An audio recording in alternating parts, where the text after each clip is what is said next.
Speaker Mike Johnson set a single folder on the dais, delivering 7 words that made Representative Ilhan Omar forget how to breathe. "I have your sister's address." The color drained from Omar's face in real time, on every camera, on every network. 15 minutes earlier, she had called this man a Christian nationalist and the least qualified speaker in American history. She had mocked his empty financial disclosure. She had told him his time, holding the gavel, was an accident of Republican dysfunction. She forgot one detail: Mike Johnson spent 20 years as a constitutional litigator before he ever picked up that gavel. He didn't argue for a living, he prosecuted. And today, the defendant was sitting at the witness table. Smash that like button, because you are about to witness a constitutional lawyer with the Speaker's gavel take apart a sitting Congresswoman using nothing but public records, federal filings, and the United States Constitution. No shouting, no theatrics, just a quiet man from Shreveport, who happens to be the highest-ranking government official in Louisiana history, methodically building a case that Ilhan Omar cannot survive. The House Oversight Committee hearing convened at 9:30 a.m. in the Rayburn House Office Building. The formal title was Federal Program Integrity and Congressional Financial Transparency. But everyone in Washington knew the real subject: Minnesota's fraud crisis, the Feeding Our Future scandal, the expanding federal investigations, and the billions in stolen taxpayer money had reached a point where the most prominent elected official from the state's most affected district could no longer avoid testimony. Representative Ilhan Omar had been subpoenaed as a witness, not as a committee member, but as a witness. Speaker Mike Johnson's presence at the hearing was unusual. Speakers rarely sit on oversight panels, but Johnson had announced his participation 3 days earlier in a one-sentence statement that set Washington on fire. As Speaker of the House and a constitutional attorney, I will participate in Wednesday's hearing to ensure that Article I oversight authority is exercised with the thoroughness this matter demands. The political press read between the lines immediately. Johnson wasn't attending to observe. He was attending to question. Omar arrived with legal counsel, 2 legislative staffers, and a prepared statement. She wore a navy blazer over her hijab, her expression set in the controlled defiance that had become her trademark across 7 years in Congress.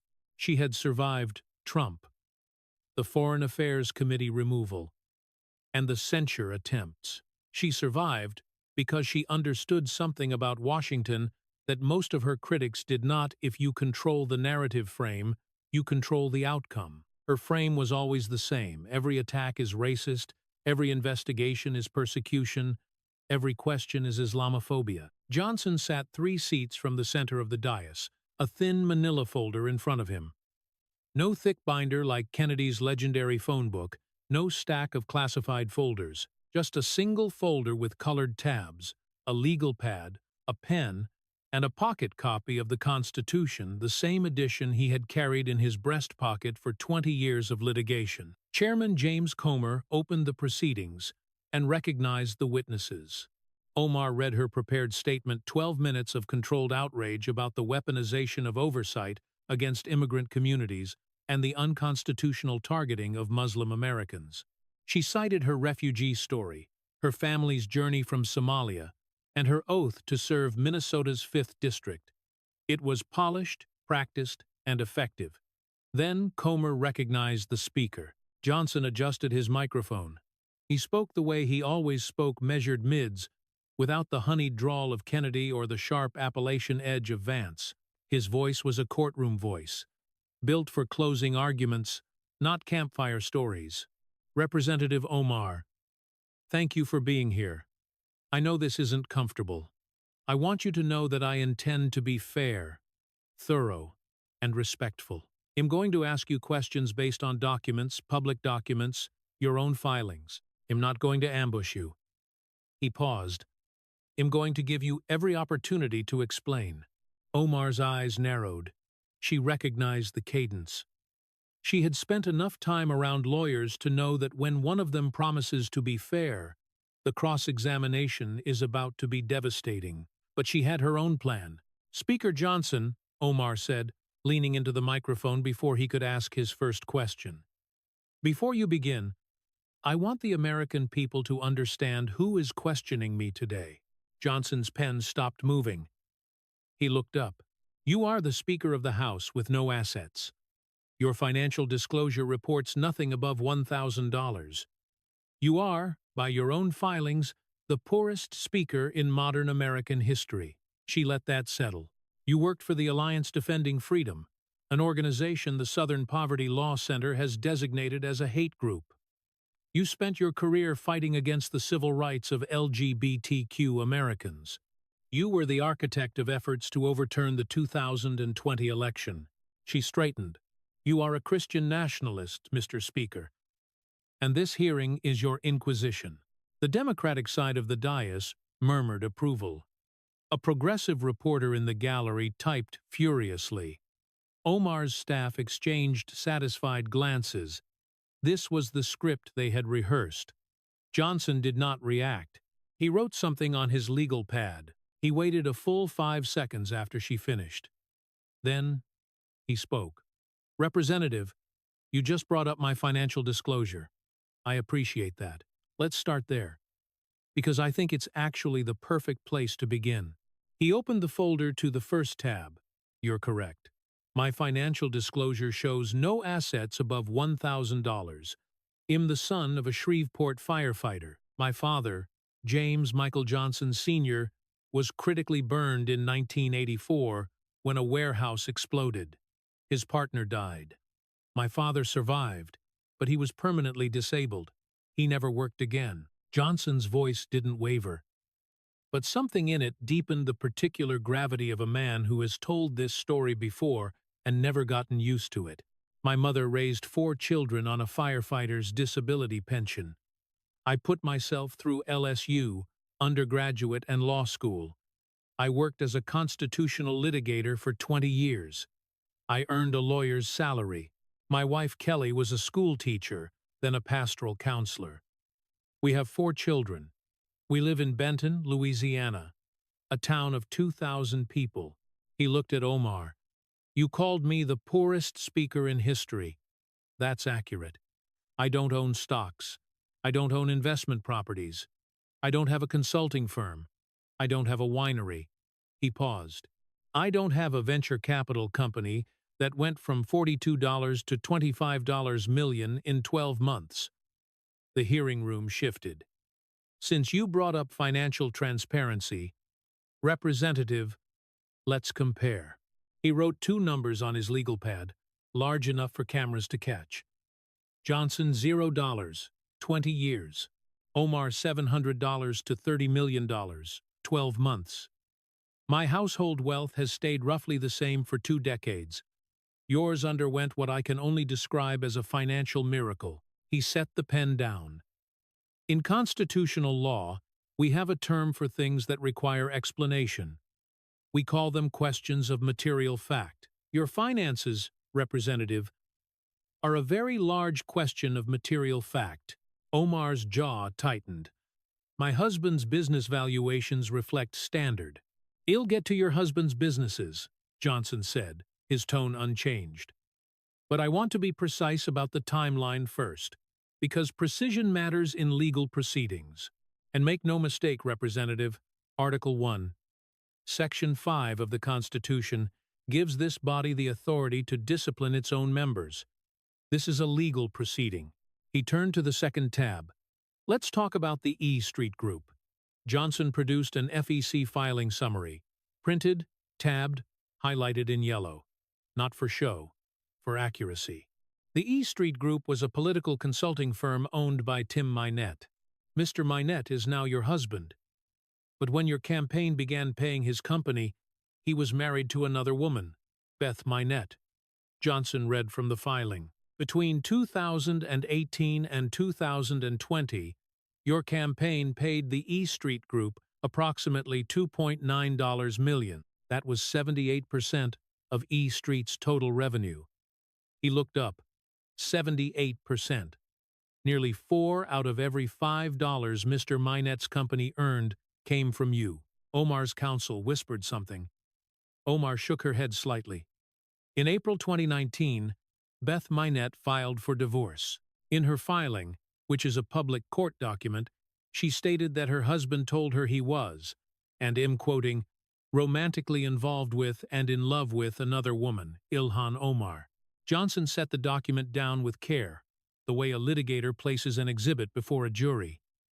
Now, here's what the FEC filings show happened next. Before the affair became public, your campaign was already paying Mr. Minette's firm significant sums. But after April 2019, after the relationship was exposed, the payments accelerated. In the 8 months following the exposure, your campaign paid his firm over $1 million. In July 2020 alone, 77% of your entire campaign expenditure went to your husband's company. He folded his hands. Representative, in 20 years of constitutional litigation, I argued before judges who demanded one thing, above all else, explain the pattern. The pattern here is that payments to your romantic partner's company increased after your relationship was exposed. That's not normal consulting. Under 52 U.S.C. Paragraph 3114, personal use of campaign funds is a federal offense. Omar leaned forward. Those payments were for legitimate campaign services, travel, digital consulting, fundraising operations, all documented, all legal. The FEC disagreed. Johnson replied quietly. Your campaign was ordered to amend its filings. That is a matter of public record. He turned the page. But I want to give you credit, Representative. After the E Street Group attracted too much attention, you dissolved the arrangement. Mr. Minette shut it down. He paused. And then he started Rose Lake Capital. Johnson turned to the third tab. The hearing room was quiet enough to hear the paper move. Rose Lake Capital. Your husband's venture capital management firm headquartered in Washington, D.C. He read from a court filing. According to documents filed in a South Dakota lawsuit in early 2024, Rose Lake Capital had $4,224 in its bank account.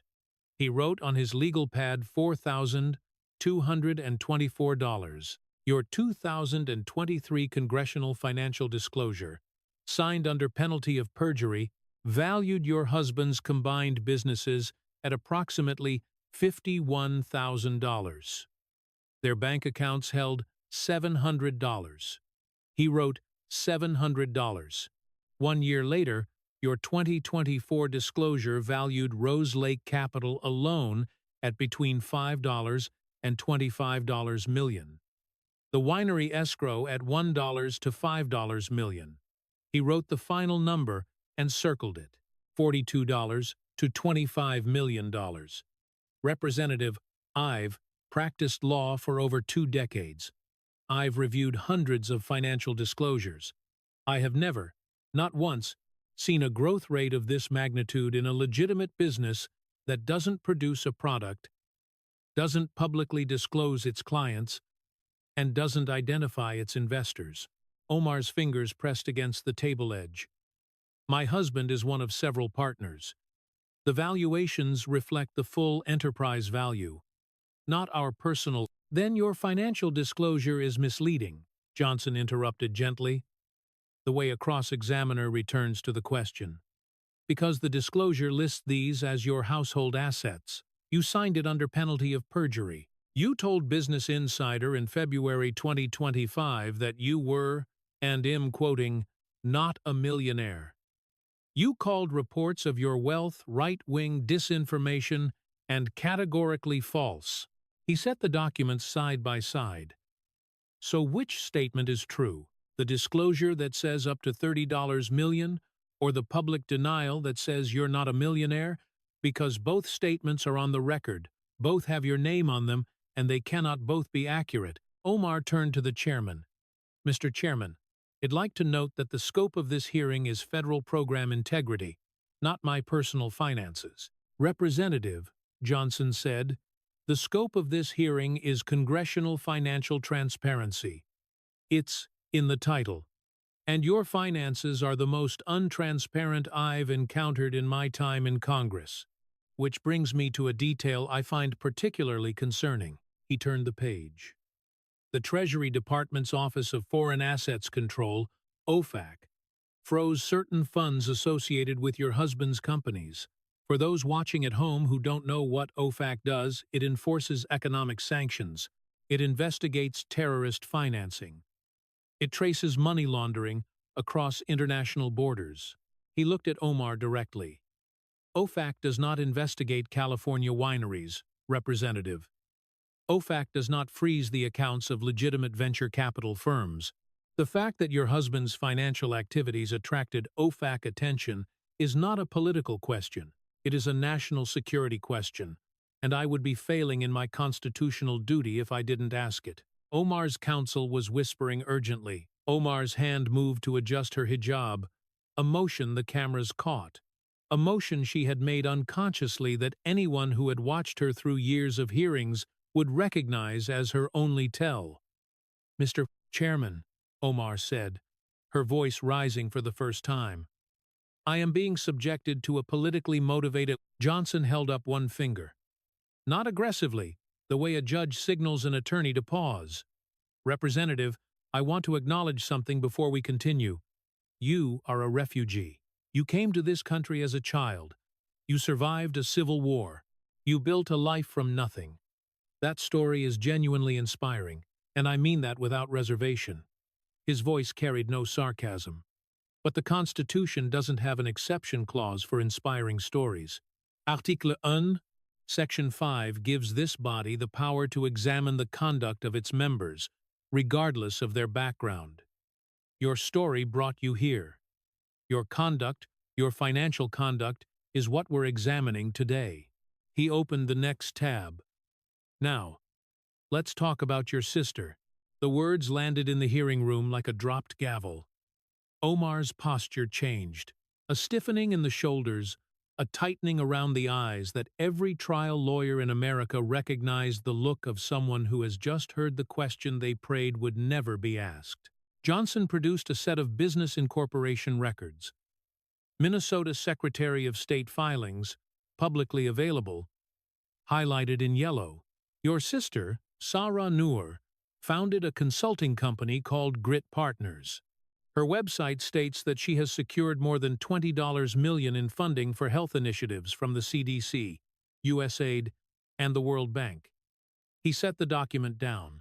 Grit Partners was incorporated at a residential address in Lakeville, Minnesota. 17626 Hyacinth Way. He placed a second document beside the first. That same address, 17626 Hyacinth Way, appears in business filings connected to individuals convicted in the Feeding Our Future fraud case. The resident of that home, Ismahan Ahmed Afra, has documented business ties to Hannah Marakeg, who pleaded guilty to $7 million in wire fraud, and to Sarah Muhammad Noor, a different person from your sister who was sentenced to 51 months in federal prison for wire fraud and money laundering in connection with Feeding Our Future. Johnson laid out the connection map on paper. Not a graphic, not a visual aid, just handwritten names and arrows on his legal pad, the way a lawyer diagrams relationships for a jury. 17 companies were registered at addresses connected to this network. The ringleader, Amy Bach, was sentenced last May to over 41 years in federal prison. The total confirmed fraud, $250 million stolen from federal child nutrition programs, money that was supposed to feed hungry children. He looked at Omar. Representative, I'm not accusing your sister of fraud. The public record does not establish that. What the public record establishes is that your sister chose to register her $20 million government-funded consulting business at the exact same residential address used by figures convicted in the largest pandemic fraud case in American history. And you, the most prominent elected official representing the district most affected by this fraud, have spent the last 3 years calling the investigation confusion and chaos. Omar stood partially. This is guilt by address. My sister's business registration has nothing to do. You're right, Johnson said calmly. An address alone proves nothing. He let a full beat pass, but an address connected to 17 shell companies, 3 convicted felons, and $250 million in stolen children's food money, while your sister's company at that same address claims $20 million in government health funding, is not guilt by address, Representative. It's what prosecutors call a nexus of concern. And in May of this year, when this committee attempted to subpoena records to investigate these connections, Democrats on this committee blocked the subpoena. He leaned forward slightly, the first time his posture had shifted from its courtroom stillness. In 20 years of litigation, Representative, I have never seen an innocent person fight to keep evidence hidden. Innocent people produce documents. They open books. They say, "Look, here's everything. I have nothing to hide." You have done the opposite at every turn. Johnson paused. When he spoke again, his voice carried a weight that was no longer lawyerly, it was personal. My father was a firefighter. He ran into a burning warehouse in 1984 to save strangers. The building exploded. His partner died in his arms. My father survived. But he was burned so badly, he never worked again. He never earned more than a disability pension. He never had mysterious millions appear in accounts. He never needed OFAC to investigate his finances. He looked at Omar, and for the first time, something behind his eyes was visible. Not anger, something quieter, the steady disappointment of a man whose father sacrificed everything, and who now watches others take everything. My father would have been ashamed, genuinely, deeply ashamed, if anyone in his family was connected to an address where people stole money meant to feed children. Not because of the politics, because children needed those meals, and someone took them. Johnson turned to the next tab. The room had not recovered from the previous round. Gallery members were leaning forward, phones were out, the C-SPAN feed counter climbing in real time. Representative Omar, on the 27th of January 2024, you delivered a speech at the Hyatt Regency Hotel in downtown Minneapolis. The speech was in Somali. You were addressing Somali American constituents regarding the Ethiopia-Somaliland port deal. Omar's eyes hardened. She knew this territory. There have been disputes about the translation of that speech. Your office has called certain translations inaccurate. I'm not going to litigate which translation is correct. I'm going to do something simpler. He pulled out a copy of Omar's own approved translation, the version her office had directed media to use. This is the translation your office endorsed. Your version. Your words. As you want them understood. He read, "As long as I am in the United States Congress, Somalia will never be alone in its fight. We are an organized society. We know our blood, our heritage, our obligations to each other." He set it down. I'm not going to read the contested version. I don't need to. Because even in your translation, Representative, you stood before an audience of Somali nationals and told them that you would use your position in the United States Congress to protect Somalia's territorial interests in a geopolitical dispute with Ethiopia. He reached into his breast pocket and pulled out the small pocket. Constitution, worn, dog-eared, held together by years of use. Let me read you 2 oaths. He opened to a marked page. The oath of allegiance, taken by every naturalized citizen, I hereby declare, on oath, that I absolutely and entirely renounce and abjure all allegiance and fidelity to any foreign prince, potentate, state, or sovereignty. He turned to the next marked page.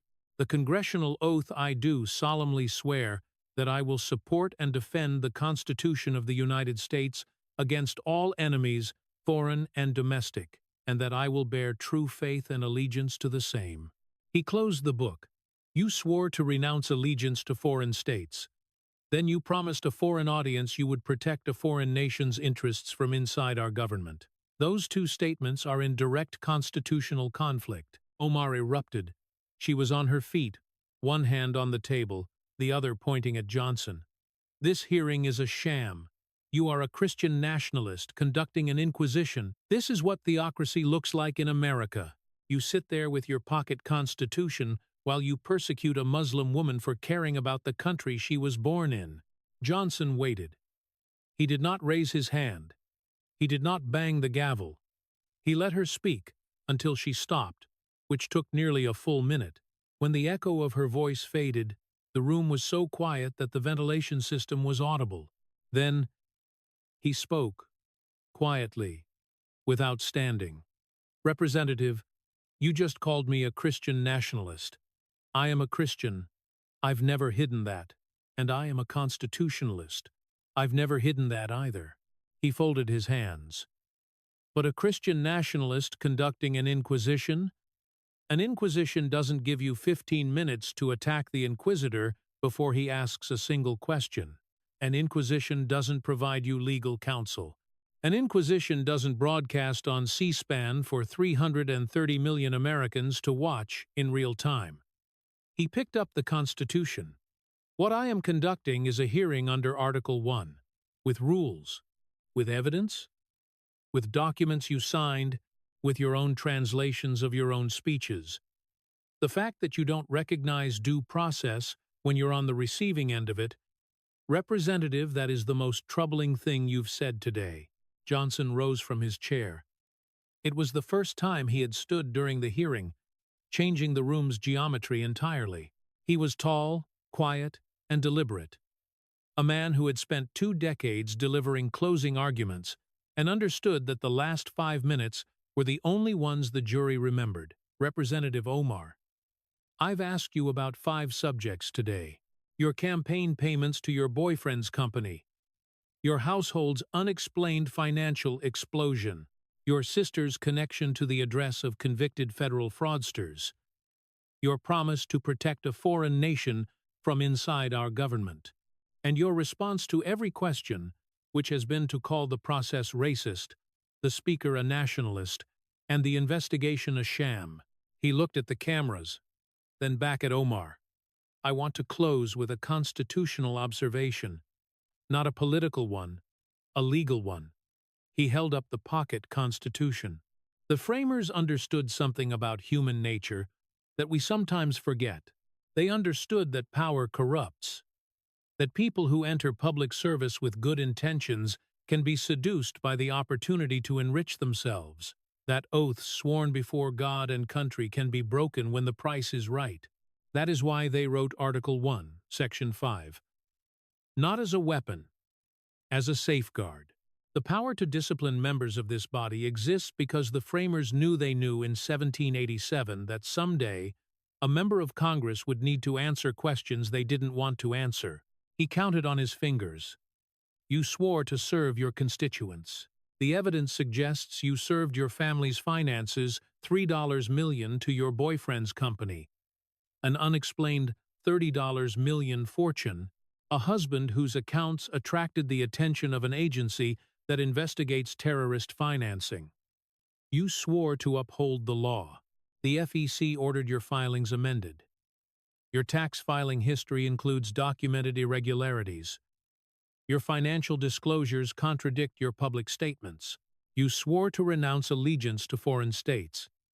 You told a Somali audience, in your own approved translation, that you would protect Somalia's interests from inside the United States Congress, and you swore to defend the Constitution. Today, when that Constitution was used to ask you questions, you called it an inquisition. He set the Constitution on the dais. Representative, I have here a formal referral to the House Ethics Committee. He placed a document beside the Constitution. It is signed by members of both parties. It requests a full investigation into your financial disclosures, your campaign finance history, your family's connections to the Feeding Our Future fraud network, and your oath compliance. Omar's counsel was whispering rapidly. Omar was not listening. Her eyes were fixed on the document. This is not a political action, Representative. This is a constitutional process, the same process that has applied to every member of this body for 237 years. He looked at her one final time. You've had 8 years to release your immigration records. You've had 3 years to explain your finances. You've had 3 months to comply with the committee's document requests. At every turn, you've chosen silence, deflection, or accusation. Today, the Constitution asks its questions, and unlike a press conference, unlike a tweet, unlike a cable news segment, the Constitution requires answers. Johnson sat down. He squared his folder. He set his pen on top of it. I have no further questions, Mr. Chairman. The hearing room held its breath. Omar sat motionless. Her prepared closing statement, the 1-2-page document her staff had spent a week drafting, sat untouched in front of her. She looked at it, picked it up, read the first line silently, and set it back down. Her counsel leaned in one more time. Omar shook her head. A small, tight motion. She pushed her chair back from the witness table. She stood. She gathered nothing, leaving her papers, her water bottle, and her phone on the table. Her staff scrambled to collect what she had left behind. She walked toward the door without requesting a recess, without making a statement, without looking at the cameras, without looking at Johnson.